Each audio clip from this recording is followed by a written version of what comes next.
Con respecto a los códigos detectores y correctores de error. Los errores se suceden debido a que hay contaminación de ruido en la línea de transmisión y es posible en algún momento se produzca una alteración de alguno de los bits, es decir, un bit que originalmente traía un 0 se me interprete en el receptor como un valor 1 o que un bit que era 1 se interprete como un valor 0. Eso puede pasar. Normalmente hay una probabilidad baja, es decir, es difícil que suceda si el sistema de comunicación es bueno. En la medida que el sistema de comunicación esté mejor elaborado, digamos así, que sea más fuerte, la posibilidad de que algún bit se altere es menor, pero aún así puede suceder. Siempre hay alguna probabilidad.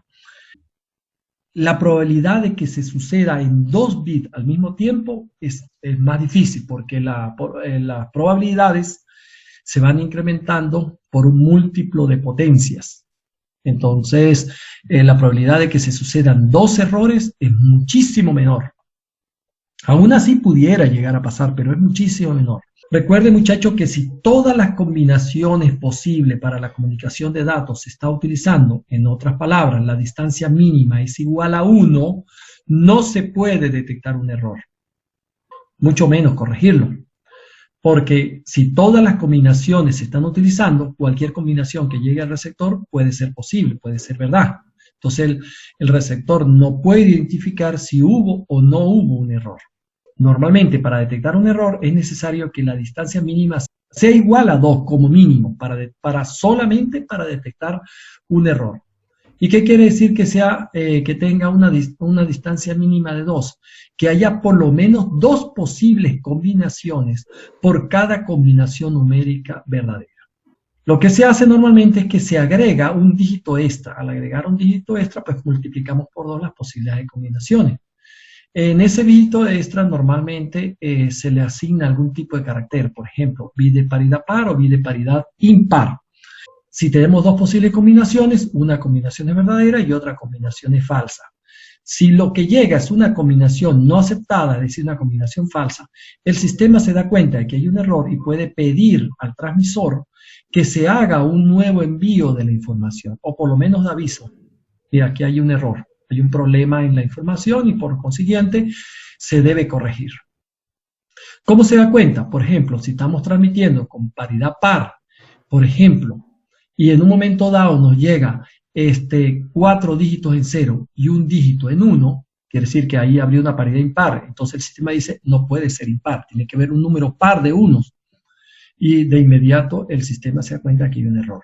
O había un valor 1 metido dentro de lo que sería el valor como tal, y se alteró, o el dígito correspondiente a la paridad era 0 y se alteró en 1. O sea, una u otra cosa pasó, pero hay un error. Y al haber un error hay que corregirlo. El ejercicio utilizando la tabla de Aiken, lo que se hizo, lo que hacen es que preguntan cuál es la distancia mínima. Vemos que con 4 dígitos podemos escribir, requerimos escribir 10 combinaciones, pero para que la distancia mínima fuera 2, necesitaríamos poder escribir 20 combinaciones. Como no podemos escribir 20 o más combinaciones, la distancia mínima es 1. Si agregamos un bit de paridad impar, ya multiplicamos la cantidad de combinaciones posibles y ahí sí tenemos una distancia mínima de 2, donde las combinaciones correctas son paridad impar. Código 2 entre 5 y código binario. Estos códigos lo que hacen es que siempre en el código van a aparecer 2 bits en 1 y van a tener un grupo. Para lo primero, el 2 entre 5, va a tener un grupo va a estar formado por un grupo de 5 bits, y para el segundo, el binario, va a estar formado por 2 grupos, un grupo de 2 bits y otro grupo de 5 bits, pero siempre para uno o para el otro, siempre van a tener solo, única y exclusivamente 2 bits en 1. Siempre van a haber 2 bits en 1. Vamos a ver cómo se forman. Digamos que quiero formar el código 2 entre 5. A los 4 bits correspondientes al dato se le asignan estos pesos. Y el bit de paridad vendría a complementar o a formar el quinto bit. Veamos cómo se forma el código 2 entre 5. Un código formado por 5 bits, donde los 4 primeros bits, los 4 bits de mayor peso, forman el número, el dato, con los pesos asignados 7, 4, 2, 1, y el bit de menor peso forma el bit de paridad. Ahora fíjense, muchachos, si queremos formar cada uno de los números, el único número que no se corresponde a los pesos vendría siendo el 0. Todos los demás se corresponden normalmente. Por ejemplo, el 1 tiene peso en el bit 1, el 4, por ejemplo, tiene peso en el bit 4, el 5 se forma con pesos en el 1 y en el 5.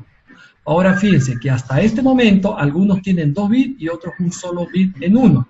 Lo que hace cuando se le coloca el bit de paridad es que siempre van a aparecer 2 bits en 1 y los demás van a estar siempre en 0. ¿Lo ven, muchachos? Siempre van a ver todos los demás en 0. 3 0 y 2 1. Por eso se llaman 2 entre 5. El número lo forman con los pesos. Luego simplemente al hacer paridad par se van a dar cuenta de que el resultado da por coincidencia que cada una de las combinaciones tenga 2 bits en 1. Fíjense, quiten el bit de paridad, quítenlo y se darán cuenta de que el valor numérico queda identificado por los pesos. Luego, al tener el bit de paridad y multiplicar la probabilidad por 2, la distancia mínima es 2 y por supuesto es un código detector de error más no corrector de error. En el código biquinario el número se forma en dos partes. La primera parte identificada como bi y la segunda parte quinaria, por lo que se pueden dar cuenta, está formado en la primera parte por 2 dígitos y en la segunda parte por 5 dígitos. Y la característica es que simplemente tienen que escribir el bit 1 en el peso que le corresponda. Así el 0 se forma con unos en los ceros, el 1 con un 1 en el 1, y así sucesivamente. Por ejemplo, el 4 tendría un 1 en el 0 del bi y un 1 en el 4 del kin. El 5 estaría un 1 en el 5 y un 1 en el 0, y así sucesivamente. Noten que aquí no hay bit de paridad, pero de la misma forma que vimos en el número anterior, en el código anterior, siempre aparecen 2 bit 1. Fíjense, muchachos, siempre hay 2 bit 1 en el código. Vamos a estudiar un poco lo que serían los códigos. Los códigos detectores de error, lo que aprovechan es que hay una distancia mínima igual a 2. Y así pueden, entre dos posibles combinaciones, darse cuenta si la combinación es la correcta o es equivocada para un número específico, o por lo menos para el número que se trata de transmitir. En ese caso, es posible detectar un error. Para códigos correctores de error se necesita una distancia mínima superior a 2, o sea que no es suficiente solo con 2 posibilidades para identificar cuál es un bit que está afectado. Lo que se hace entonces es que si se tiene una cantidad de combinaciones superior, podemos detectar no solamente que hay un error, sino cuál es el bit que está errado. Hay muchos códigos que permiten hacer eso.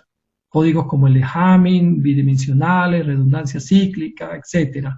Estos son códigos más o menos antiguos que aún se utilizan porque tienen sus aplicaciones. Actualmente existen códigos incluso como los de máquinas de soporte vectorial, los sistemas de inteligencia artificial. Hay muchos tipos de códigos que se utilizan justamente como técnicas para detectar y corregir errores. Por ahora vamos a concentrarnos en ver uno de los que son más, digamos, más utilizados hasta el momento, que es el código Hamming. Este código Hamming fue desarrollado aproximadamente por los años 1950 para tratar de corregir o para identificar y corregir los errores que introducían las tarjetas perforadas en los inicios de la computación. Existen dos versiones, la versión básica, que fue la primera que propuso Hamming, y el código Hamming extendido, que fue propuesto un tiempo después, y lo que hace es que incorpora un bit de paridad más para identificar no solamente uno, sino hasta 2 errores. Por supuesto, solamente puede corregir un error. No se pueden corregir los 2 errores porque se requeriría un juego completo de bit de paridad para identificar más de un error. El código Hamming, entonces, es un código muy simple que se forma utilizando los n bits del dato que se desean transmitir, junto con una cantidad de bits de paridad que se entremezclan con los bits de datos para formar una única palabra. ¿Cuántos son los bits que se van a transmitir? Ya viene definido por el dato mismo que se desea transmitir. Y los bits de paridad dependerán entonces de la cantidad de bits n que se desea transmitir. Basados en esto, Hamming desarrolla una ecuación básica que nos dice que 2 elevado al número de bits de paridad debe ser mayor o igual a la cantidad de bits que se están transmitiendo en el dato más los bits de paridad más 1. Fíjense, muchachos, que si se desean transmitir solamente 2 bits de datos, fíjense, deseo transmitir palabras que van a tener solo 2 bits de datos, y quisiéramos transmitirlos utilizando 2 bits de paridad, fíjense que estamos utilizando una cantidad grande de bits de paridad, solamente para verificar 2 bits de datos.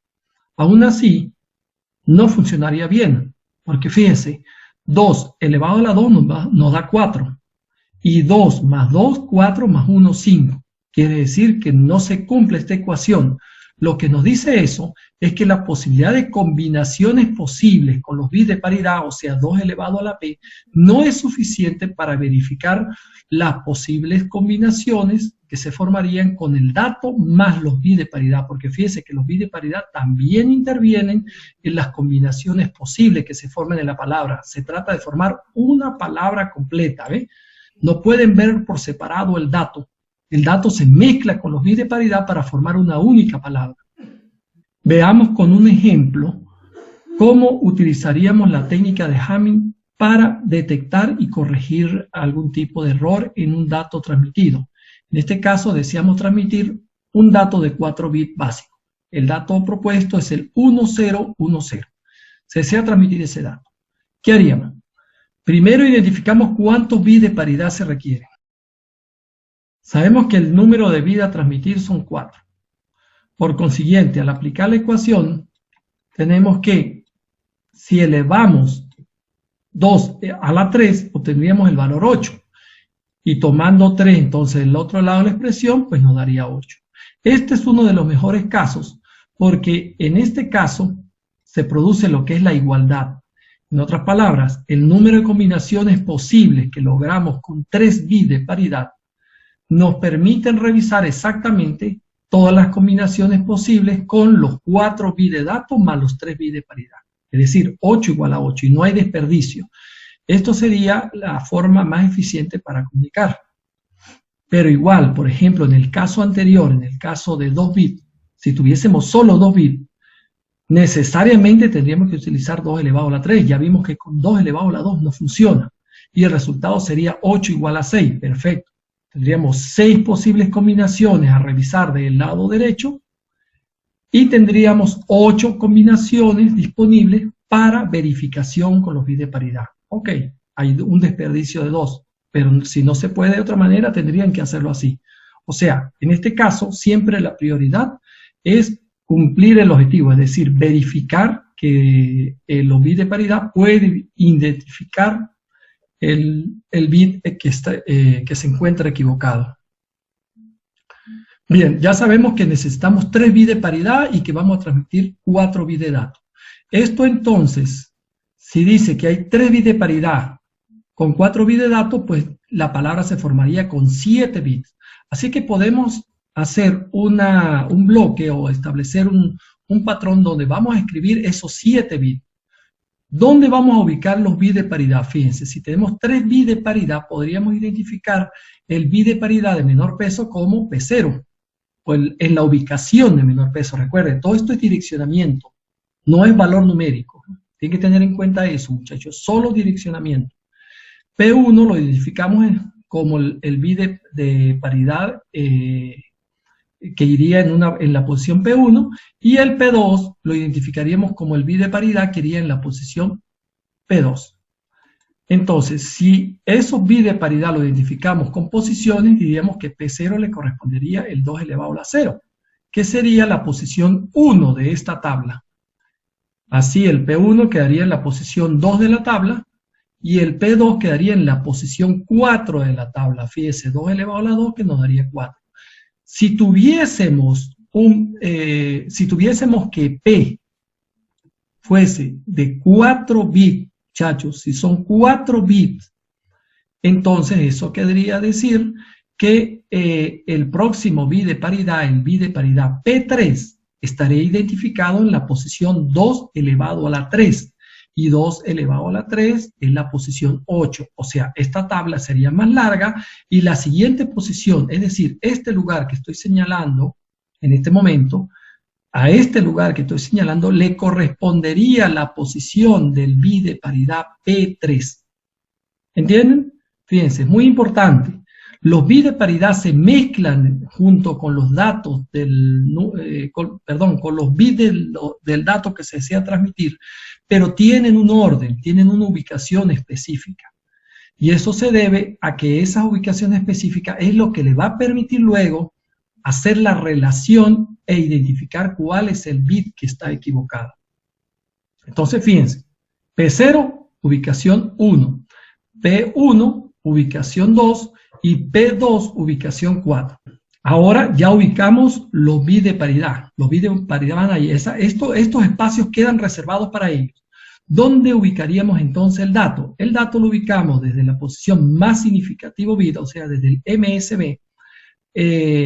Escribimos la palabra tal cual como viene la palabra a ser transmitida, respetando los espacios de los bits de paridad. Fíjense, el 1, 0, 1, 0 simplemente lo escribimos a partir de la posición 7. 1, 0, 1, 0. El del 4 no escribimos nada porque ahí va a ir el bit de paridad P2. Lo mismo en la posición 2 y lo mismo en la posición 1. Ahora vamos a ver esos bits de paridad. ¿A qué paridad se refieren? Si hacemos todas las posibles combinaciones entre los bits de paridad P0, P1 y P2, tenemos que hay 8 posibles combinaciones, son 3 bits. Como hay 3 bits, hay 8 posibles combinaciones, que van desde la combinación 0, 0, 0 y 1, 1, 1, asociadas, por supuesto, a las posiciones desde la 0 hasta la 7, que no es otra cosa sino los 7 bits con los que estamos trabajando. Entonces, noten que el bit de paridad P0 queda identificado con valores 1 en la posición 1, 3, 5 y 7. ¿Lo ven? 1, 3, 5 y 7. En la posición 1 ya está ocupada por él. Como él ocupa la posición 1, él va a verificar entonces la paridad de las posiciones 3, 5 y 7. Fíjense que simplemente ver dónde quedan valores 1 en las posibles combinaciones del direccionamiento entre ellos. O sea, cómo están acomodados entre ellos. En el bit 3 hay un valor 0, en el bit 5 hay un valor 1, y en el bit 7 hay un valor 1. Noten que el 1 del 7 y el 1 del 5 forman paridad par, porque el 0 del 3 no le afecta. O sea, tenemos 2 bits en 1. Como hay 2 bits en 1, ya hay paridad par. Como hay paridad par, en el bit P0 se anota un 0. ¿Ven? ¿Ok? Este 0 resulta de la paridad de estos 3 bits, del 7, el 5 y el 3. Veamos qué pasa con P1. P1 entonces se identifica con las posiciones 2, 3, 6 y 7. Fíjense, ven muchachos que empieza a haber una cierta correspondencia, o sea, empiezan a haber correspondencias cruzadas. Al hacer esas correspondencias cruzadas, cada bit se está identificando por lo mínimo por 2 bits de paridad. Y así se puede verificar si efectivamente hay o no hay un error. Y además, cuál es el bit que tiene error. Entonces, en el bit de paridad P1, vamos a verificar los bits 3, 6 y 7. En el bit 3 hay un 0, en el 6 hay un 0 y en el 7 hay un 1. Como vemos que hay solamente un bit 1 en estos 3 bits, para el dato que deseamos transmitir, muchachos, recuérdense, esta otra tabla del lado izquierdo le sirve para identificar cuáles son los bits que está corrigiendo los bits de paridad. Pero cada bit de paridad va a revisar estos 3 bits. O sea, el P1 revisa el 3, el 6 y el 7. Entonces, el bit 3 tiene 0, el bit 6 tiene 0, el bit 7 tiene 1. Hay paridad impar. Como queremos paridad par, Entonces hacemos el bit de paridad P1, valor 1. Y al ponerlo en 1 ya tenemos dos unos. En este grupo también hay dos bits en 1, por lo tanto hay paridad par. Por último, hacemos lo mismo con el bit de paridad P2. P2 revisa 4, 5, 6 y 7. 4 que ocupa él y 5, 6 y 7 que, como podemos ver, tienen paridad par. Por lo tanto, en él escribimos el valor 0. Así el número definitivo a transmitir para pasar el dato 1010 es el número 1010010. Este dato transmitido, cuando se recibe en el sistema donde se desea analizar esta información, puede verificar si existe algún error dadas las paridades de P0, de P1 y P2. Comprobemos a ver cómo lo haríamos ahora para verificar esas paridades. Ahora vamos a hacer el caso contrario. En el ejemplo vamos a utilizar el mismo valor que teníamos anteriormente, pero le agregamos un error. Este, que como lo pueden ver ustedes acá, está en 0. ¿Lo ven aquí? El bit sería el bit 6. Está en 0. Acá lo vamos a poner en 1. Y decimos que en el sistema se recibió esta palabra. Lo que se nos pide es que lo analicemos por Hamming y verifiquemos si de verdad Hamming es capaz de detectar ese error. El número lo escribimos tal cual como lo tenemos en el sistema receptor, es decir, el 1110010. Este es el dato que recibimos. Ahora recordemos cuáles son los bits que P0, P1 y P2 están verificando. Los bits que están certificando estos bits de paridad. Comenzando por P0, fíjense muchachos entonces que P0 debe revisar la paridad de los bits 1, 3, 5 y 7. Fíjense que debe incluir el mismo como bit de paridad. Se incluye en la palabra, ¿lo ven? Para esto veamos, en el bit 1 tenemos un valor 0. Acá está anotado. Este es el 0 del bit 1. Luego, en el bit 3 tenemos un bit 0. Lo anotamos, el bit 0. En el bit 5 tenemos un valor 1.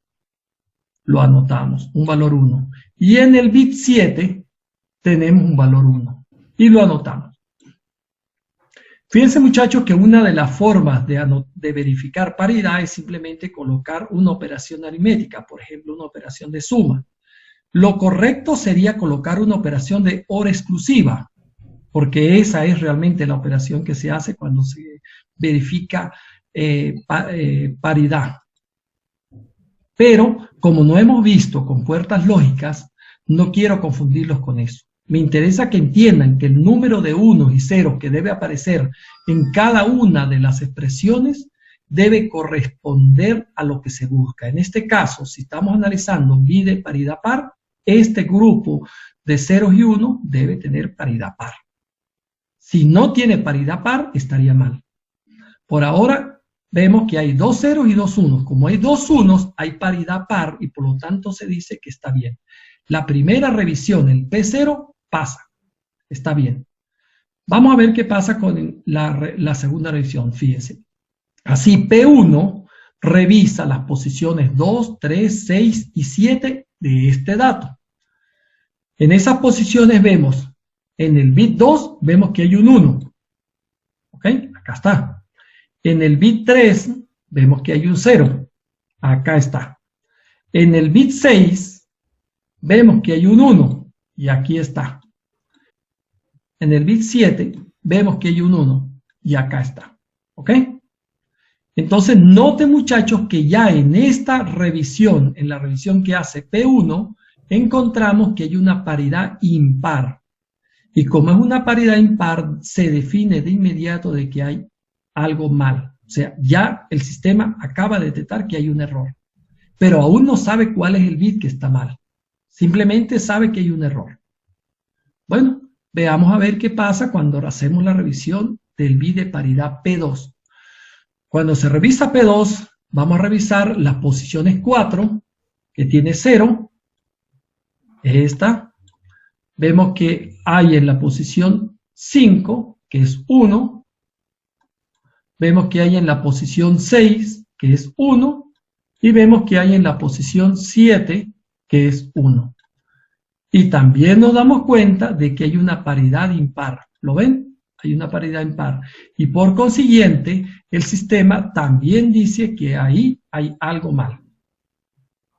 Noten, muchachos, que en realidad la falla se produce en los bits de paridad que interrelacionan el bit que tiene problemas. Fíjense, ¿lo ven? Miren, los dos bits de paridad que interrelacionan el mismo bit con problemas es el que detecta cuál es el que está mal. Pero por ahora no se fijen en esto, porque este sistema no solamente les dice que hay error, sino que además le da la ubicación del bit que está errado.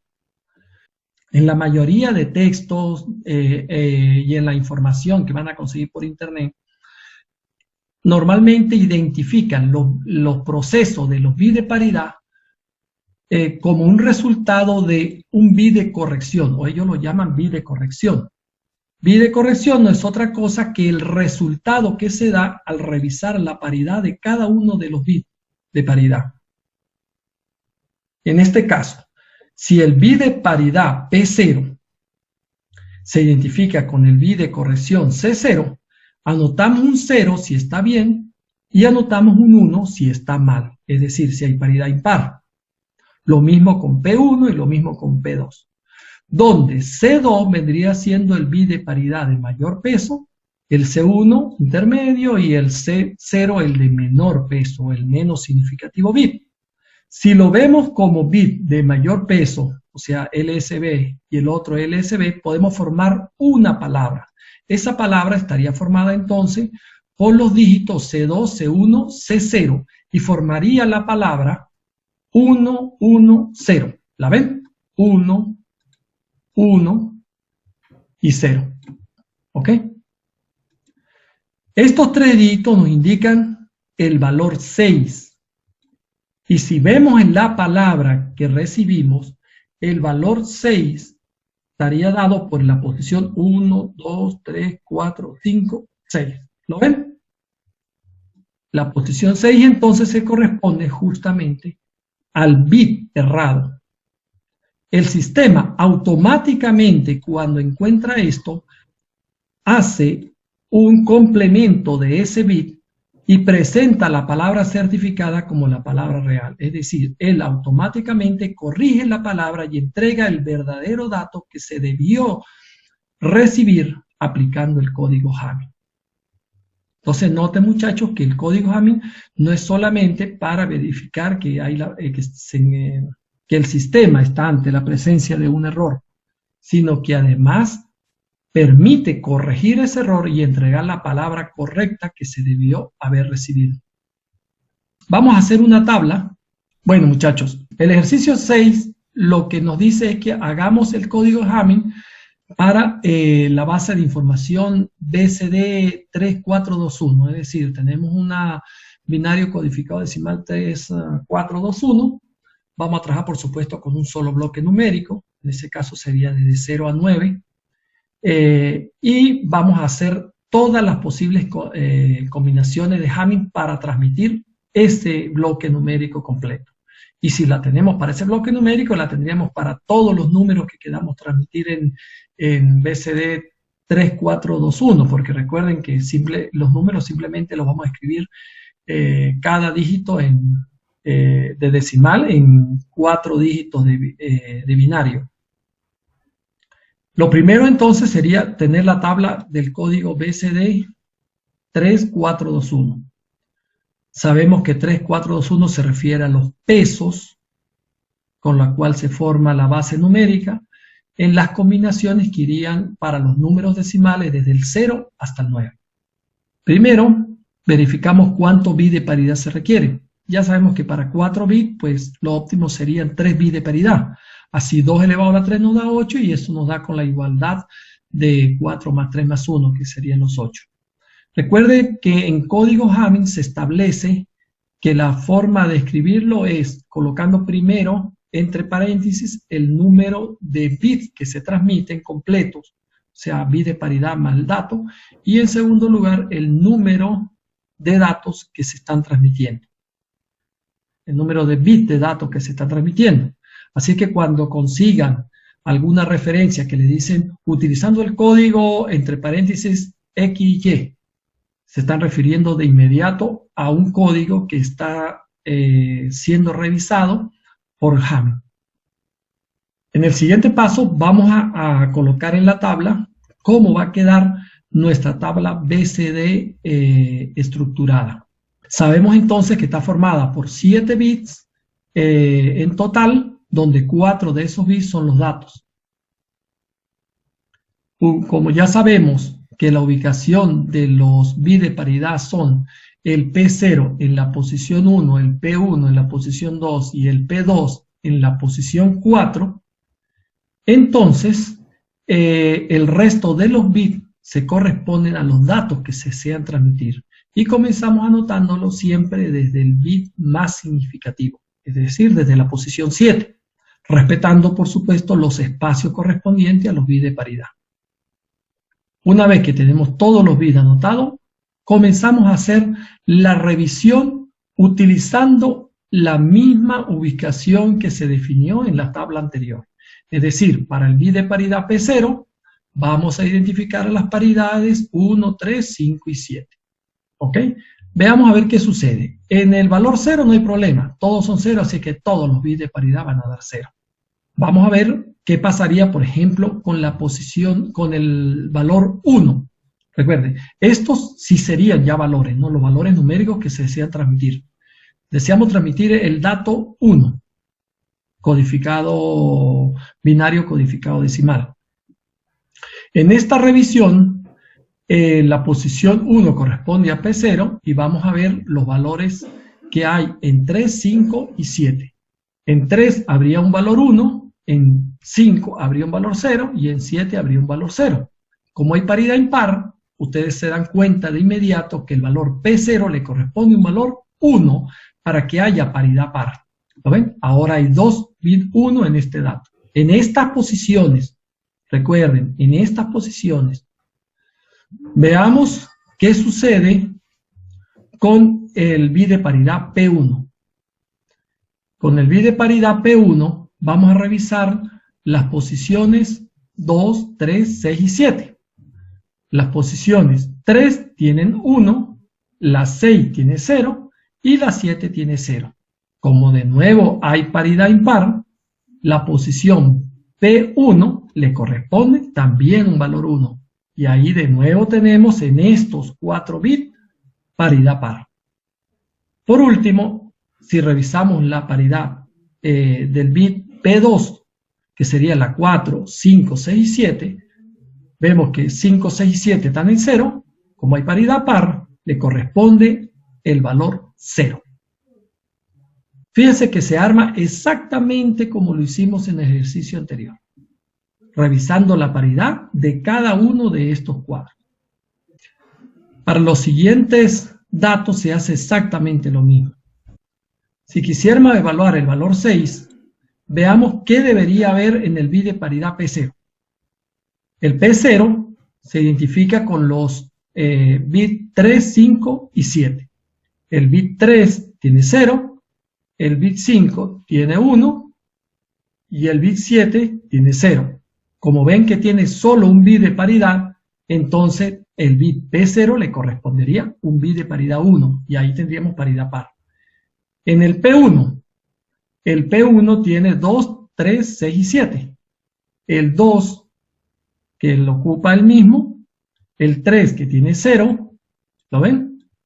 El 3 que tiene 0, el 6 que tiene 1 y el 7 que tiene 0. De nuevo vemos que tiene solo un bit de paridad, por lo tanto a P1 le corresponde 1. Y por último, el P2, que identifica el 4, 5, 6 y 7. Entonces, el 5 y el 6 vemos que tienen 1, ya hay paridad par. Por consiguiente, el 6, que es 0, no le afecta, tiene paridad par, y el bit 4, que es el P2, le corresponde el bit 0. ¿Lo ven, muchachos? Se va armando con los bits de paridad de cada uno de ellos. Si al recibir cualquiera de estos datos en el sistema receptor se presenta un error, el sistema puede detectar ese error verificando la paridad de cada uno de estos arreglos. Muchas gracias por su atención y espero que sea de utilidad la información consultada.